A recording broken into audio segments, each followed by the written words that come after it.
something significant has just unfolded in a region that's, well, historically always been a flashpoint.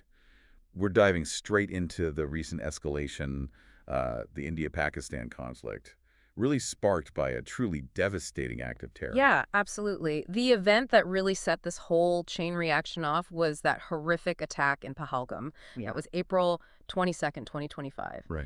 And look, this wasn't just another incident, it was a deliberate, brutal assault targeting Indian tourists. 25 Indians lost their lives, plus one Nepali national. Just awful. It's the deadliest attack on civilians there in, 2 decades?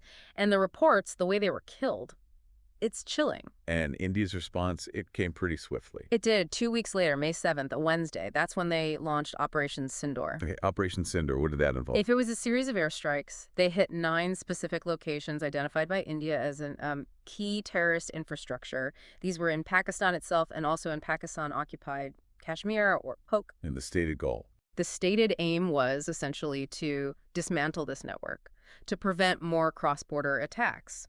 Crucially, the Indian military emphasized that the targets were chosen based on, quote, credible intelligence. And they stressed the aim was to avoid civilian casualties, avoid damage to civilian infrastructure. That focus on precision is, I think, a really key element here. Precision strikes. Yeah. But any action like this, it's going to get a reaction, right? Absolutely. And it did. Pakistan took retaliatory measures after those Indian strikes. We'll get into that. Okay, let's first break down Operation Sindoor itself, those initial Indian strikes. We know the timing, early morning, May 7th, between about 1:05 and 1:30 a.m.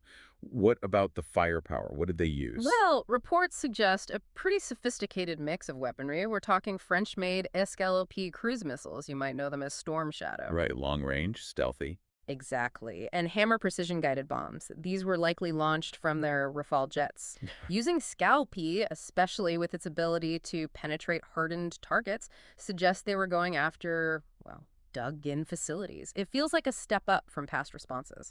What else? There's also talk of BrahMos supersonic cruise missiles, maybe from the Sukhoi Su-30s, and even loitering munitions, drones that hang around, possibly Indian ALPHAs or maybe Israeli Sky Strikers for surveillance and attack. That's a serious toolkit. And these weren't just random strikes. You said 9 specific locations. 9 specific sites, yeah. Let's break them down. Yeah. In Pakistan, Pakistan-occupied Kashmir. Okay. They hit the Sawai Nala camp in Muzaffarabad, said to be a major Lashkar-e-Taiba let training center, linked to Pahalgam, but also Sonmarg-Gulmarg attack. Lati, a major group there. A very major group. Also in Muzaffarabad, the Syedna Bilal camp. This one was apparently a staging area for Jaish-e-Mohammed, or JEM. Weapons, explosives, jungle training. There were even suggestions of Pakistani special forces helping with the training there. Interesting. Keep going. Then the Barnala camp in Vimber. Very close to the Losi, the line of control. Good for mountain, jungle training. A launch pad for infiltrators used by both Letsi and JEM. Right near the de facto border. Exactly. Then in Kotli, 2 camps. The Abbas camp, supposedly an indoctrination center, a school for JEM suicide recruits, very close to a Pakistani army camp. They train in things like close quarters battle, breaching, Wow. hostage taking. And the Gulpur camp, also in Kotli, a base for Leti, and it's known to be active in Rajouri and Poonch, linked to attacks back in 2023 and 2024. So really hitting established training and operational hubs in Poonch. What about inside Pakistan proper? Yeah, 4 locations in Pakistan's Punjab province, and these are significant. First, Markaz-Taiba in Muridke. Muridke, that's the Leti headquarters, isn't it? That's right. Their main HQ, their ideological nerve center, training, recruitment. The planning for the 2008 Mumbai attacks reportedly happened there. Hitting that, well, that's striking at the very heart. It shows they weren't just going after foot soldiers. A major statement. Huge. Then, the Sarjal camp in Narwal, near the international border. A regrouping site before more specialized training. Terrorists involved in killing police in J&K earlier this year were supposedly trained there. Okay. The Mamona Joya camp in Sialkot. An initial induction point for infiltrators coming through Punjab and Jammu, used by Hizbul Mujahideen too. And finally, Markaz subhanallah in Bahawalpur. This is JEM's headquarters. Masood Azhar's base.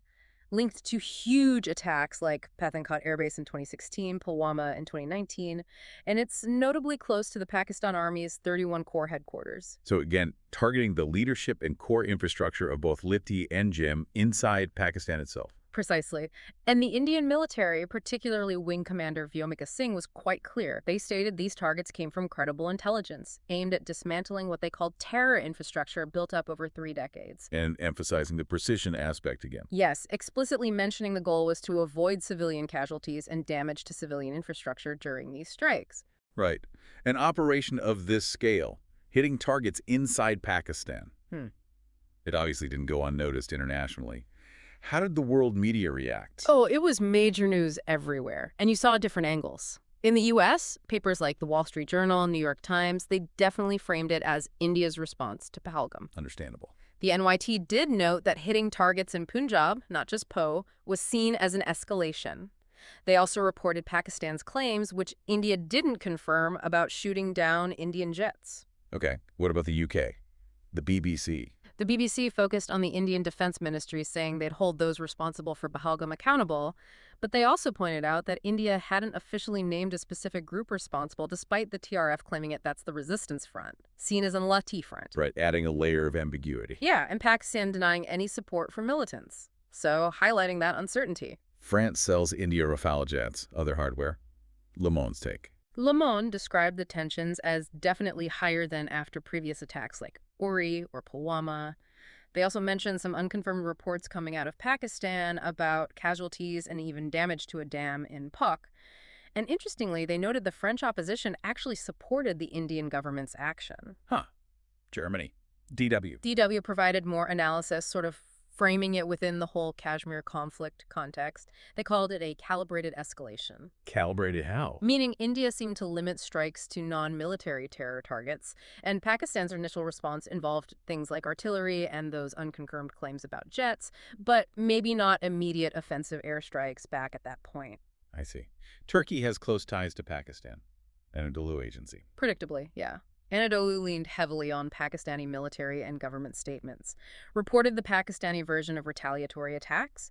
They also included comments from figures like President Trump and the UN Secretary General calling for de-escalation. Makes sense. The UAE, the National. The National focused on those calls for restraint, too. They reported panic in places like Poonch because of Pakistani shelling after the Indian strikes, and they mentioned Iran's foreign minister was actually in Pakistan, possibly for mediation. Interesting diplomatic angle there. Iran itself. Iran's IRNA reported casualties on both sides. They also mentioned Pakistan's offer for an international investigation into Pahalgam, and they quoted Indian officials talking about the precision weapons used. China's view is always critical in this region. Xinhua reported the Pakistani claims casualties in, quote, civilian settlements, shooting down Indian jets. They quoted China's foreign ministry urging calm and restraint, expressing regret over the situation, standard cautious approach from Beijing. And Russia. TS led with India's Modi statement targeting terror planning, not Pakistani military facilities. They conveyed Moscow's deep concern and their call for restraint as well. So across the board, major attention, lots of concern about things spinning out of control. And Pakistan did respond militarily, you said? Oh, yes. The day after Operation Sindoor, Thursday, May 8th, Pakistan retaliated. Multiple violations of Indian airspace all along that western border. How did they do that? Primarily drones, it seems, and heavy artillery fire, targeting Indian military infrastructure both along the line of control in Kashmir and the international border further south. Drones. How many are we talking? The scale was quite something. Reports mentioned around 300 to 400 drone intrusions. Wow. Across 36 different locations, stretching geographically from Leh way up north down to Sur Creek in the south. And India's response to these drones? Indian forces reported bringing down quite a few. They used both kinetic means, actually shooting them down, and non-kinetic methods like jamming their signals or spoofing their navigation. Preliminary reports based on debris suggested these might have been Turkish-made drones, the assist model perhaps. Did Pakistan try anything more direct than these swarm-like intrusions? They did. There was an attempt by an armed Pakistani UAV, a drone, to attack the Batinda military station, a major base. But Indian forces detected it and neutralized it before it could cause damage. Okay, so India defended against those. Did India launch its own counterstrikes in response to this retaliation? Yes. Also on Thursday, May 8th, India used its own armed drones. They targeted 4 Pakistani air defense sites, taking out their ability to defend against air attacks. That seems to be the logic. One Indian drone reportedly succeeded in destroying an air defense radar installation in Lahore. The thinking is they likely used Israeli Harop loitering munitions for that. The suicide drones. Exactly. They can wait around, find a target, and then dive onto it. So we have drones attacking drones attacking ground targets, drones attacking air defense. And it wasn't just in the air, right? You mentioned artillery. Correct. Pakistan also opened up with heavy artillery shelling across the Las and used armed drones in conjunction with that fire in sectors like Sengar, Uri, Punch, Mandar, Rajari, Akner, Udhampur. A lot of areas. Yeah, widespread. And tragically, this did cause some losses, casualties, and injuries to Indian Army personnel. Reports also suggest the Pakistan Army took significant losses from India's return fire, though details are often harder to confirm immediately. There is also something unusual about Pakistan's airspace management during this. Yes, that was quite striking. Despite launching these attacks, Pakistan didn't close its civilian airspace. Really? Why would they do that? India's assessment was that it was incredibly risky, effectively using civilian airliners' international flights almost as a shield. Hoping India wouldn't fire its air defenses with civilian planes nearby. That seems to be the implication India drew. They called it unsafe, putting civilian lives at risk. And then there were those blackouts in India. That sounded serious. It was a significant precaution. Thursday night, May 8th, over 15 Indian cities, from Srinagar all the way down to Bhuj on the Gujarat coast, went dark. It's a civil defense measure, standard practice in wartime, really, against potential nighttime air attacks. If everything's dark, it makes it much harder for enemy aircraft or drones or missiles to visually identify and lock onto ground targets. It protects people and infrastructure. Just turning off all the lights, basically. Or restricting them severely, yes, all visible light sources. And besides drones and artillery, were there missile attacks too? There were. Indian air defense units intercepted multiple missiles launched from Pakistan. They were aimed at towns in the Jammu region, Satwari, Samba, Araspura, Ornia.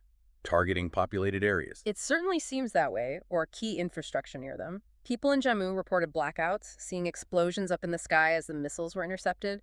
The airport there seemed to be a likely target. And India's air defenses held up? Apparently so. This is where systems like the S-400 Triumph, which India has deployed facing Pakistan, would have been crucial. Right, the big Russian system. Yes. Along with others like the Israeli-developed Barak 8 MR-SAM, that's medium-range surface-to-air missile, and India's own indigenous Akash system. Plus, the Air Force activated its integrated counter-UAS grid to jam and spoof those incoming UAVs. A multi-layered defense. This whole sequence. Yeah.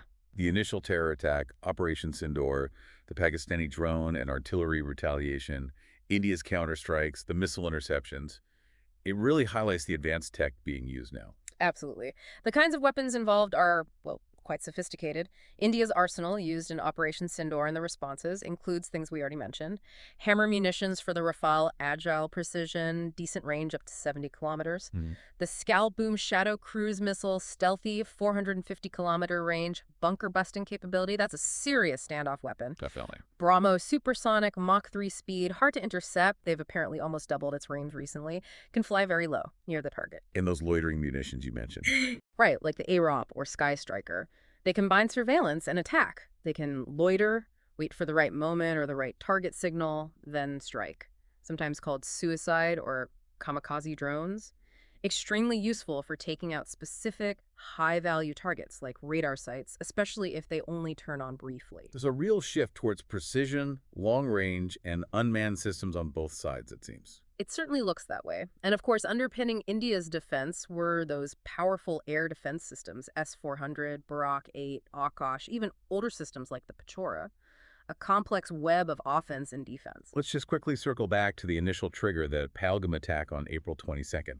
What more do we know about how that unfolded? It was particularly brutal. The attackers, identified as linked to Lashkar-e-Taiba, apparently singled out Indian tourists.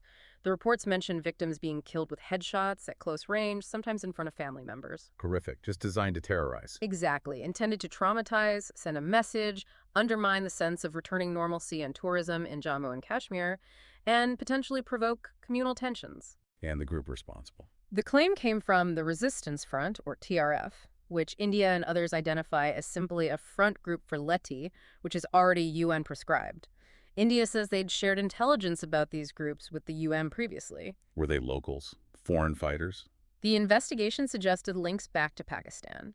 The attackers reportedly infiltrated from Poke maybe back in October 2024 through the Pantrajur sector, moved through forests for months, apparently, before emerging near Bazaran Meadow where the attack On happened. the attack itself. Lasted about 30 minutes. They apparently chased down and targeted tourists who were trying to escape. Just savage. A truly awful catalyst for this latest round of conflict. Absolutely. So, summing this up, we had the Pahalgam attack, then Operation Sindoor hitting terror infrastructure deep inside Pakistan and Pak, followed by Pakistani retaliation with hundreds of drones and artillery, missile attacks, and then India responding defensively and offensively again, showcasing some very advanced weaponry on both sides. That's the sequence, yes. Yeah. A rapid, dangerous escalation. And the international reaction really underscores the worry. The global media coverage, all the calls for restraint. It highlights just how precarious the situation is between these two nuclear-armed states. It's an incredibly delicate balance, isn't it? Trying to address security threats versus the risk of triggering a much wider conflict. The implications are huge. It really makes you wonder, what does this intense, technologically advanced exchange mean for the future there? Is this a new normal, a more dangerous phase? Or can things be pulled back from the brink? That's certainly something for all of us to think about.